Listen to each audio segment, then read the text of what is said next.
الحقيقه ثناء كبير، وقال ان اليوفنتوس يعني امامه المزيد والمزيد. ابراهيموفيتش هل يسجل؟ ينهي المباراه، ينهي اللقاء بهدف ثاني، وان كان لسه في اللقاء بقيه لكن هو هدف ثاني. لمن هذا الهدف؟ للساحر ابراهيموفيتش.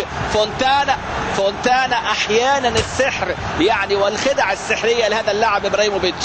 ابراكادابرا، شوف حضراتكم الكوره يعني صاروخ، قوه، عنده مهاره، عنده اهداف، سواء بقى بالوان اياكس، بالوان يوفنتوس، بالوان فريق نادي الانتر. شوف حضراتكم الكوره يعني لا يعرف الرحمه، هو بحث عنها وحصل عليها وفي منتصف المرمى، والحارس فونتانا يعني شأننا يعني زينا كده بيتفرج على الكوره لان اتحرك متاخر. شوف حضراتكم السرعه 124 كيلو متر في الساعه، كوره يعني من الكرات القويه جدا اللي بنشوفها بقى في عالم التنس.